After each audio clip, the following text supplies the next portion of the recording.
तो आज का हमारा टॉपिक है बीजीय व्यंजकों का गुणनफल। हम आज देखेंगे कि एक पद वाले बीजीय व्यंजक का कैसे एक पद वाले बीजीय व्यंजक से ही गुणा किया जाता है। इसके लिए कुछ एग्जाम्पल लेंगे। जैसे हमने कल कुछ टॉपिक पढ़े थे कि हम थोड़ा एक दो एग्जाम्पल देखे थे ना कि कैसे गुणा करते हैं, तो वही आज पूरे डिटेल में जानेंगे कि बीजीय व्यंजकों का गुणनफल क्या है, कैसे करते हैं और इसका आंसर किस प्रकार लाया जाता है। तो जैसे एक एग्जाम्पल हम देखें कि मान लीजिए आपके पास में एक बीजीय व्यंजक है 2x, क्या है 2x है। दूसरा बीजीय व्यंजक है 3x। ये दो बीजीय व्यंजक है। अब इन दोनों बीजीय व्यंजक का गुणनफल ज्ञात करना है। गुणनफल ज्ञात करना है तो कैसे करेंगे, ध्यान दो। इन दोनों बीजीय व्यंजकों का गुणनफल ज्ञात करने के लिए ये दोनों एक पद वाले हैं। कितने पद वाले हैं? ये भी एक पद वाला है, ये भी एक पद वाला है, यानी दोनों एक पद वाले हैं और इनका आपस में गुणा करना है। तो 2x बीच में गुणा का चिन्ह डाल दो और 3x। अब गुणा करना है तो गुणा करने के लिए कैसे करते हैं कि जो अचर वाला पद है उसका गुणा अचर वाले पद से करोगे और चर वाले पद का गुणा चर वाले के साथ करना है। तो जैसे अचर का 2 तिया 6 और x का गुणा x के साथ करेंगे तो x गुणित x मतलब x पर 2 की घात, x पर 2 की घात। इस प्रकार हमारा आंसर आएगा 6x पर 2 की घात। इसका जैसा और एक एग्जांपल लेते हैं, मान लीजिए 5x और ये 3y। अब इसका गुणा करना है तो 5x गुणित 3y। गुणा करने के लिए याद रखिए कि अचर का गुणा अचर से करना है, चर का गुणा चर से करना है, ठीक है। तो 5 तिया 15, अचर गुणा अचर से, और चर x का गुणा जब y में करेंगे तो xy होगा। क्या होगा? xy होगा। तो 15xy क्या होगा, हमारा आंसर आया, ठीक है।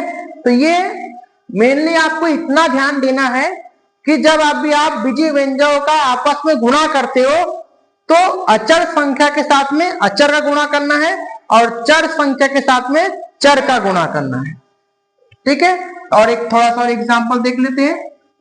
3xy और ऋण 2xy हल। इसको गुणा करेंगे, ध्यान दीजिए। तो बीच में 3xy गुणित बाद वाली संख्या माइनस में है तो इसको कोष्टक में लिखोगे। कोई भी संख्या यदि गुणा में माइनस में आती है तो आप उसको कोष्टक में जरूर लिखो। तो इसको लिखेंगे माइनस में, -2xy। अब गुणा करना है तो ध्यान दीजिए अचर का गुणा अचर से होगा। इतना ध्यान दीजिए कि जो 3xy लिखे हैं ये धन में है और एक आई में है ऋण में है। तो ये 3 दूनी 6, तो प्लस माइनस माइनस प्लस और माइनस का गुणा करते हैं तो क्या आता है माइनस। तो -6 x का गुणा xy का गुणा xy से करेंगे तो देखो यहाँ x 2 बार आ गया कि नहीं, तो x पर 2 की घात, y भी कितने बार आ गया 2 बार आ गया, तो y पर 2 की घात। इस प्रकार हमारा आंसर आएगा -6x का स्क्वायर और ये y का स्क्वायर, 6x² और y²। और थोड़ा सा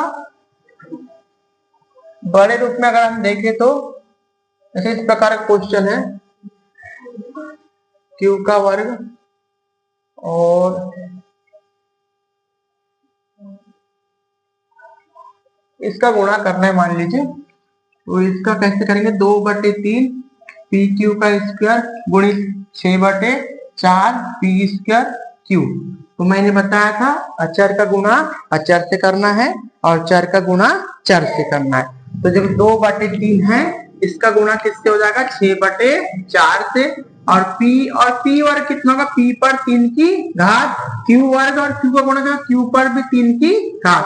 अब इसको हल करेंगे तो ये ऊपर का गुणा ऊपर से कीजिए, 6 दूनी 12 और नीचे गुणा 3 चौक 12, p पर q पर q पर q। अब 12 से 12 कट गया हमारा एक बार और एक को लिखते नहीं, तो p पर 3 की पावर और q पर 3 की पावर हमारा क्या होगा, आंसर होगा, ठीक है। इस प्रकार ये हमारा जो टॉपिक था बीजीय व्यंजकों का गुणनफल, वो केवल जब हम एक पद वाले बीजीय व्यंजक का एक पद वाले से गुणा करें तब इस प्रकार आपको हल करना है। चिन्हों का विशेष ध्यान देना है जैसे गुणा में चिन्ह का प्रयोग करते हैं, प्लस और माइनस गुणा क्या होता है, माइनस, माइनस माइनस का गुणा क्या होता है, प्लस, माइनस प्लस का गुणा प्लस, और plus minus minus, plus plus का गुणा क्या होता है, प्लस ही होता है। तो उन्हीं को याद रखना है। तो दो चीजें जो आपको याद रखना है गुणनफल में, एक पद वाले का, जब पहली चीज याद रखना है कि चर का गुणा चर से करना है, चर का गुणा चर से करना है, और दूसरी बात याद रखना है कि अचर का गुणा अचर से करना है। तो आपका आंसर आ जाएगा, अचर से करना है।